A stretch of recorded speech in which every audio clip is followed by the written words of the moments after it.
Bonjour à tous, bienvenue dans cette vidéo traitant de la sécurité des procédés. Dans cette vidéo, nous allons aborder le chapitre 8, les mesures de protection, et puis discuter des sources documentaires qui ont été utilisées pour faire ce cours. Dans ce chapitre 8, nous allons parler de protection, de mesures et de sécurité. Quels sont les différents types de protection? Selon les documents utilisés, plusieurs termes peuvent se rencontrer. La mesure de maîtrise des risques, la mesure de sécurité, les barrières de sécurité, les lignes de défense, les couches de protection. Le tableau que je vais vous présenter après va rassembler les différentes couches de protection qui doivent être prises en compte tout au long du cycle de vie d'une installation. On peut par exemple citer dans les dimensionnements, construction et entretien sûr, les bonnes pratiques de dimensionnement, le respect des normes et codes standards. Dans les mesures préventives, les automatismes de mise en sécurité, comme les capteurs de technologies différentes ou les automates de sécurité qui sont indépendants de la supervision.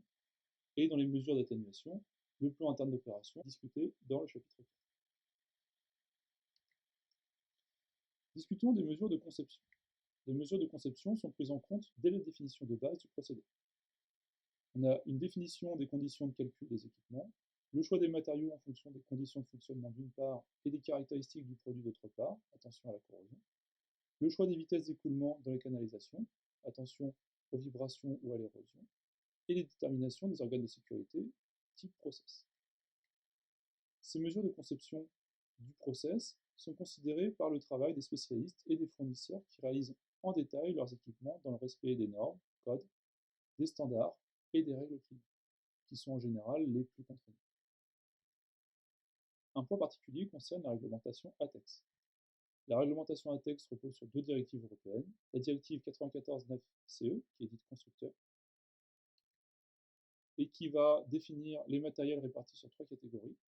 La catégorie 1 de très haut niveau de protection, la catégorie 2 de haut niveau de protection, la catégorie 3 de niveau normal de protection. Et ces niveaux de protection permettent d'utiliser dans différentes zones, qu'on verra plus tard. Et la directive 99/92/CE, qui là va être pour les utilisateurs, qui demande d'empêcher la formation d'ATEX ou d'éviter l'inflammation d'ATEX et d'atténuer les effets nuisibles d'une explosion dans l'intérêt des travailleurs. L'évaluation des risques d'explosion va se faire en probabilité de formation ATEX, probabilité de source d'inflammation, caractéristiques d'installation, process et produits, et étendue des conséquences prévisibles. Tout à l'heure, je vous ai parlé donc des zones ATEX. Les voici. Dans le cas des gaz, les zones 0, c'est une présence permanente, c'est-à-dire supérieure à 1000 heures par an. Les zones 1, c'est la présence occasionnelle en marche normale, c'est-à-dire entre 10 et 1000 heures par an. Et la zone 2, c'est une courte durée en marche dégradée, c'est-à-dire inférieure à 10 heures par an. Pour les poussières, on va avoir la zone 2,0 qui est la présence permanente, la zone 2,1 qui est la présence occasionnelle en marche normale, et la zone 2,2 qui est la courte durée en marche dégradée. On voit que les seuils sont les mêmes que pour les zones 0, 1 et 2.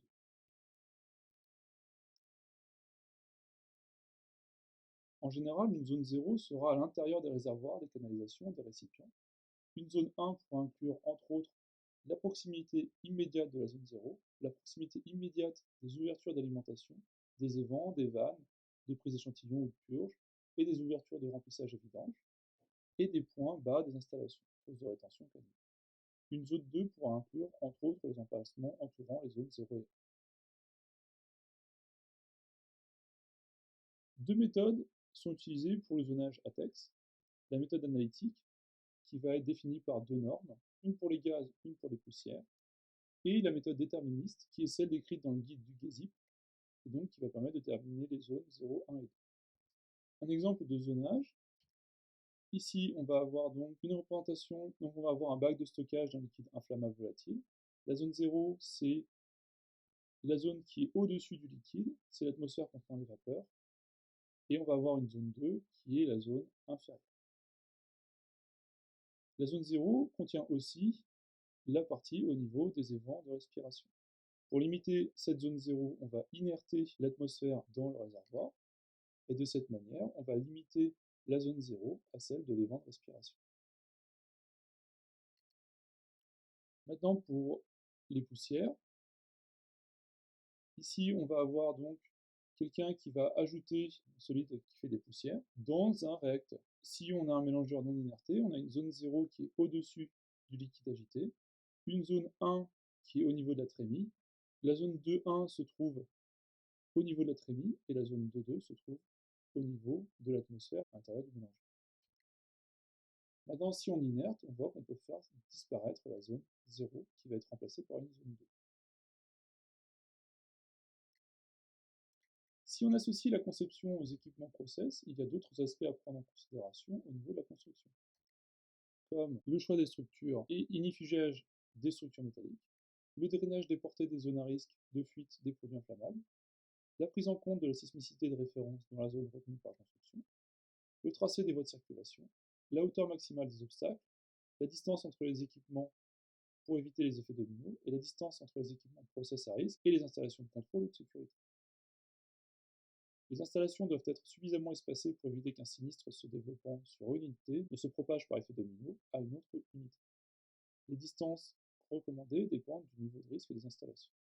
Je vais vous présenter un tableau qui donne la matrice applicable principalement aux installations à risque spécial. Et on voit que ça nous donne donc, en fonction du type d'installation et du type d'installation considéré, finalement, les distances qui doivent séparer ces deux installations. Discutons maintenant des systèmes instrumentés de sécurité. La sécurité fonctionnelle s'applique aux actions automatiques réalisées à partir d'un algorithme logique qui permet de commander un actionneur de sécurité en fonction d'événements mesurés et ainsi mettre une installation en état de sécurité préalablement analysé en agissant par exemple sur les alimentations des flux, process et ou les énergies. La fonction instrumentée de sécurité, SIF, est un automatisme de sécurité composé par un ou plusieurs capteurs, d'une logique et d'un ou plusieurs actionneurs dans le but de remplir une fonction de sécurité. Le système instrumenté de sécurité, SIS, est un ensemble de matériel qui compose le système de sécurité. Il comprend tous les capteurs, les logiques et les actionneurs. Ainsi, un SIS met généralement en œuvre plusieurs SIF. La sécurité fonctionnelle est régie par deux normes. Les normes générales et fondamentales qui concernent principalement les concepteurs de matériel et la norme qui concerne les systèmes de sécurité pour les industries de procédés. Chaque SIF est affecté d'un niveau d'intégrité de fonctionnement qui est appelé SIL. Il existe une relation directe entre le SIL d'une SIF et la probabilité de défaillance de la chaîne de sécurité. Voici par exemple des niveaux d'intégrité de la SIF et leur classement. On va donc utiliser des automates de sécurité et voici par exemple une chaîne de niveau de sécurité. J'ai un bac de stockage. Si mon bac de stockage se remplit jusqu'à la limite la plus basse, mon premier automate de sécurité, le BCPS, va fermer la vanne d'exploitation. Si jamais cette vanne d'exploitation ne se ferme pas, le niveau dans le bac de stockage va continuer à augmenter et le second capteur de niveau va, via l'automate de sécurité APS, fermer la vanne de sécurité. Discutons maintenant des sécurités actives contre la surpression. Ce point va être discuté en 5 points: les soupapes, leurs principes, les différents types de soupapes, les formules de calcul des soupapes à ressort, les disques de rupture et les accessoires et autres montages. Commençons par le principe. Le graphique qui est présenté ici représente les différents seuils de pression qui sont expliqués dans les diapositives suivantes. On a la pression de décharge qui est la plus haute sur pression, la pression de calcul qui est la pression maximum de service, la pression de tarage, la pression à la fermeture et la pression maximum opératoire. La pression opératoire, c'est la pression normale de fonctionnement et elle résulte des performances à réaliser avec une configuration de circuit donné. La pression de calcul avec la température de calcul et la quantité de produit vont constituer le couple qui détermine le matériau et l'épaisseur du récipient. La pression de calcul est la valeur à laquelle la soupape s'ouvre. La pression de tarage, c'est la pression à laquelle la soupape s'ouvre. Cette pression ne doit pas être supérieure à la pression de calcul de l'équipement ou de la ligne à protéger. La pression de décharge, c'est la pression à laquelle la soupape est totalement ouverte. Et la surpression détermine le supplément de pression pour laquelle la capacité de décharge d'une soupape est calculée. Elle est en général égale à 10% de la pression de tarage. La contre-pression, c'est la pression sur le côté sorti de la soupape. On peut avoir différentes contre-pressions. Les contre-pressions constantes, la pression à la sortie ne varie pratiquement pas, que la soupape soit ouverte ou fermée. La contre-pression de décharge, c'est la pression à la sortie qui résulte de l'écoulement du fluide lorsque la soupape est ouverte. Et la contre-pression imposée, c'est la pression à la sortie avant que la soupape ne s'ouvre. La pression de réglage du ressort, c'est égal à la pression de tarage moins la contre-pression. La pression de fermeture, c'est la pression à laquelle la soupape se referme, et en général, elle se situe entre 8 et 10% en dessous de la pression de tarage. La pression d'étanchéité, c'est la pression jusqu'à laquelle, selon un essai normalisé, la soupape reste étanche. Et la pression de test à froid, c'est la pression à laquelle la soupape est ajustée pour s'ouvrir sur le banc test.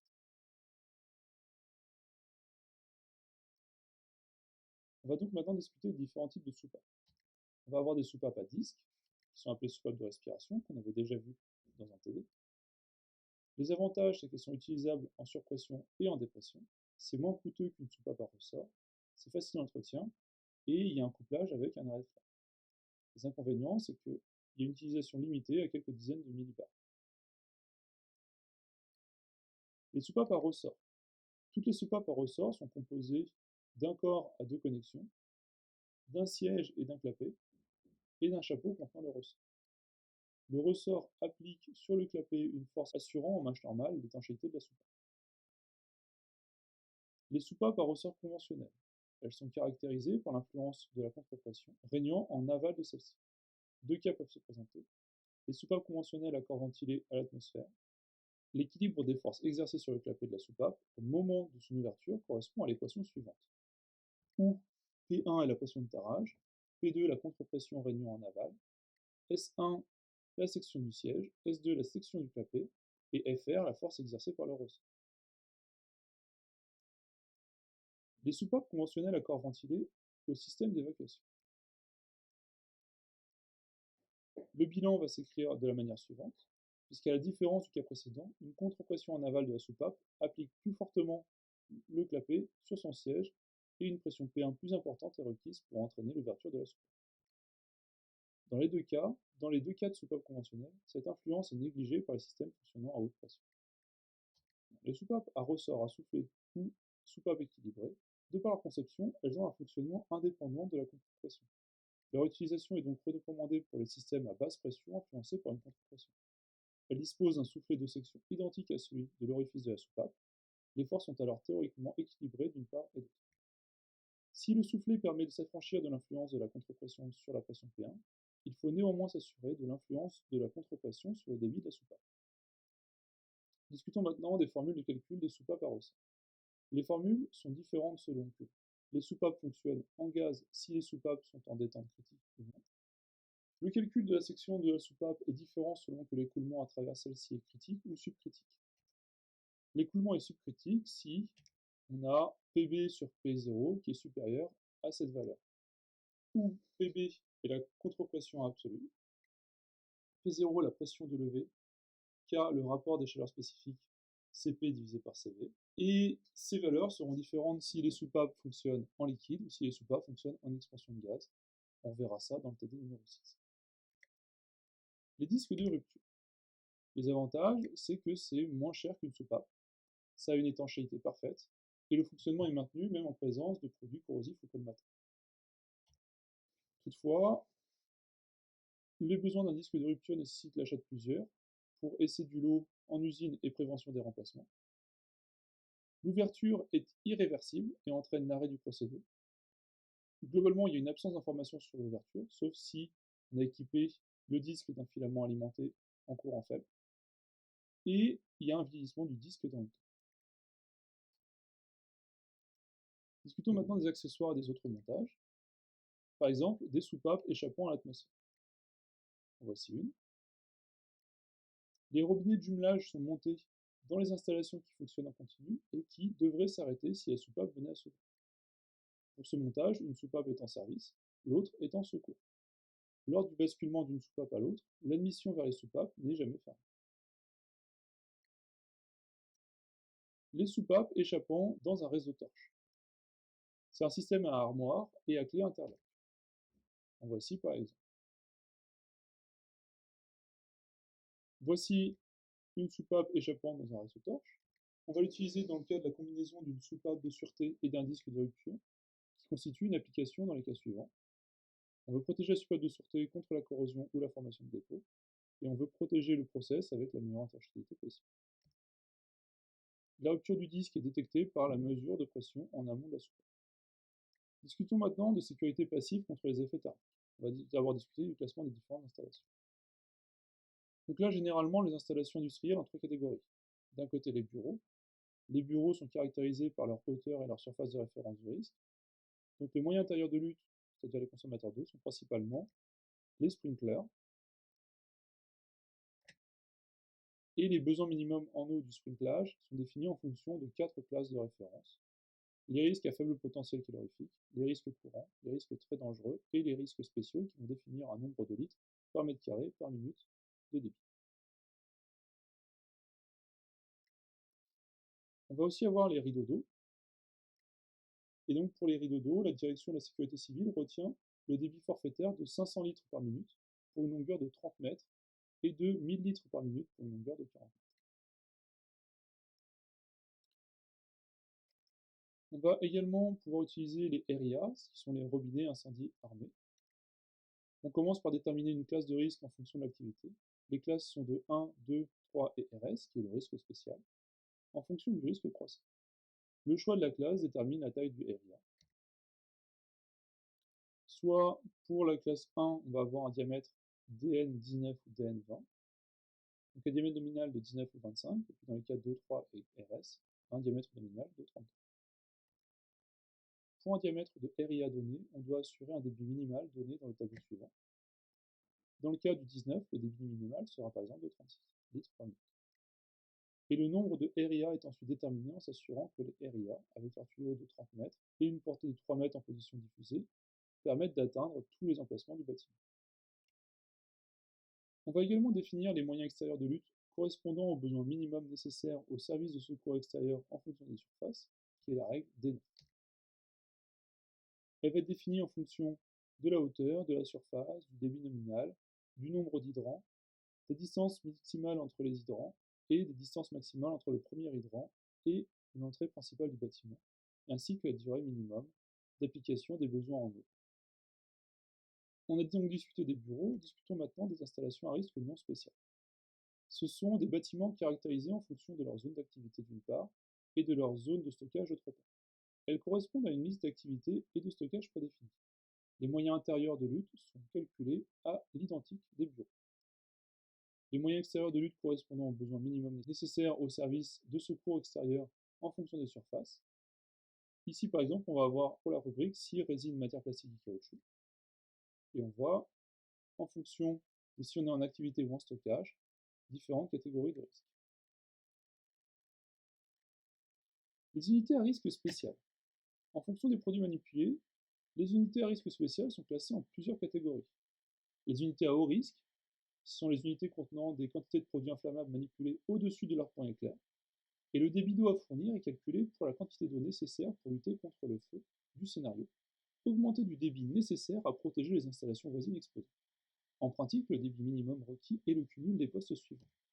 Les rideaux d'eau du scénario, 5 lances monitor et 2 lances montées sur poteau.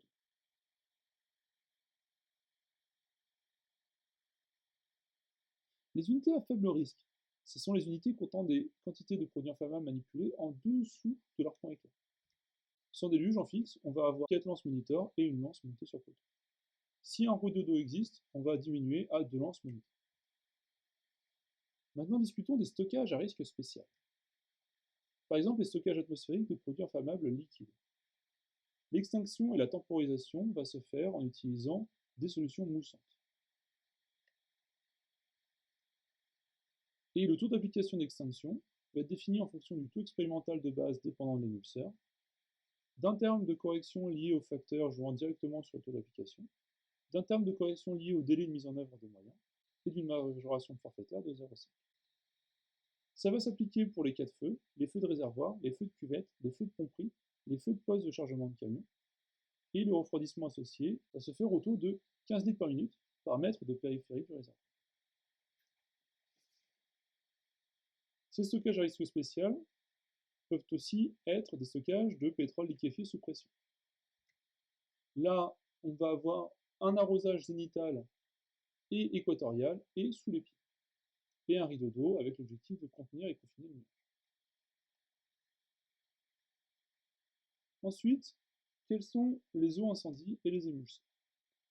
L'eau incendie, EI, peut être de l'eau douce ou de l'eau saumâtre, voire même de l'eau de mer.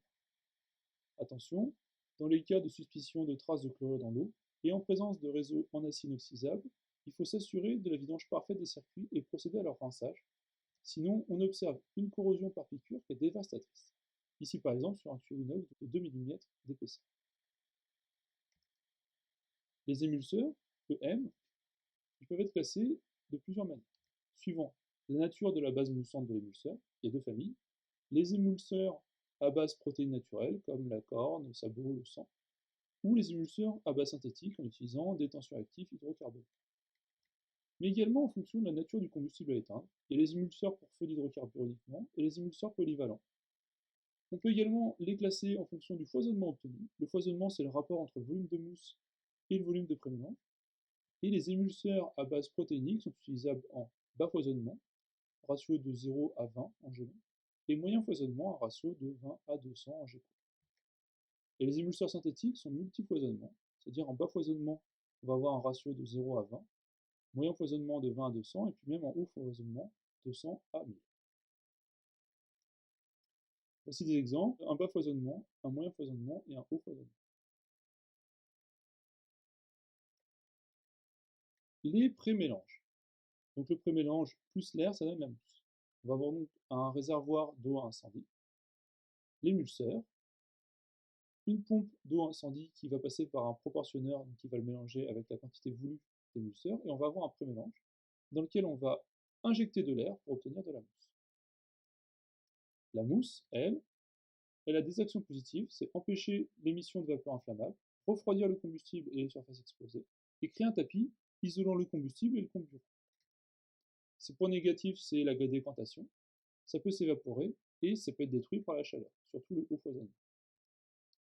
Voici par exemple l'efficacité en pouvoir refroidissant ou en pouvoir extincteur en fonction du foisonnement. On voit que le bon foisonnement n'est pas très bon pour éteindre, mais il a un bon pouvoir refroidissant. A l'inverse, le pouvoir refroidissant du haut foisonnement n'est pas très bon, mais il a un très bon pouvoir extincteur.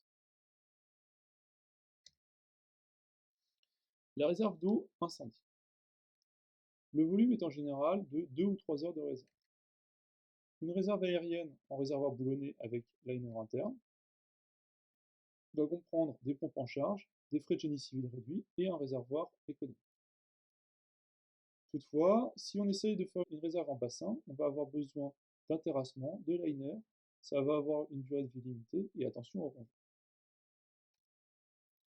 Les réserves souples, dans le tertiaire, on les utilise beaucoup et elles ont des volumes unitaires limités à 1000 m3.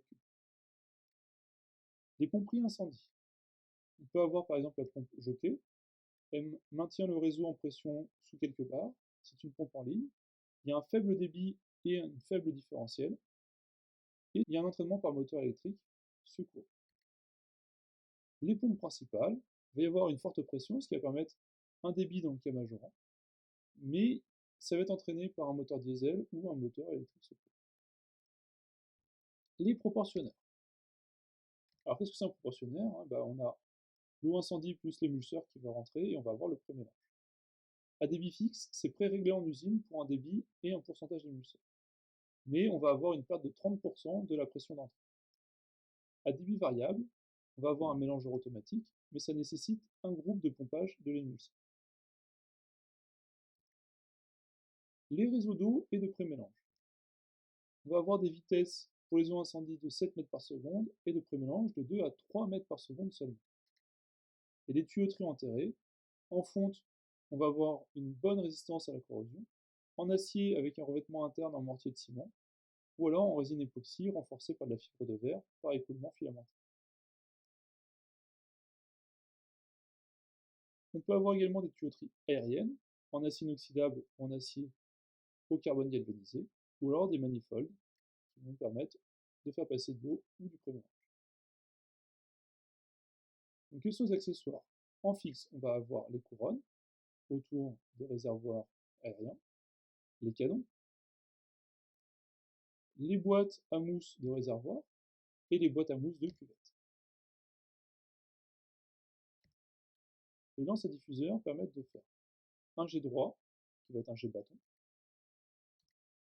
un jet diffusé d'attaque ou un jet diffusé de protection.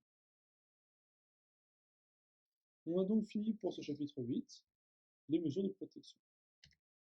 Pour ces différentes vidéos et ce cours, voici les différentes sources utilisées. Donc l'INRS, l'INRIS, le ministère de la Transition écologique, le site QuickFDS, les sites de l'Union européenne et de l'État français, le GESIP, qui est le groupe d'études de sécurité des industries pétrolières et chimiques, les ressources du CNPP, le Centre national de prévention et de protection, le Chemical Safety Board, ainsi que le Global FM, qui sont des assurances aux États-Unis. Je vous remercie d'avoir regardé cette vidéo et ces vidéos, et je vous dis à très bientôt pour d'autres vidéos. Merci à tous, au revoir.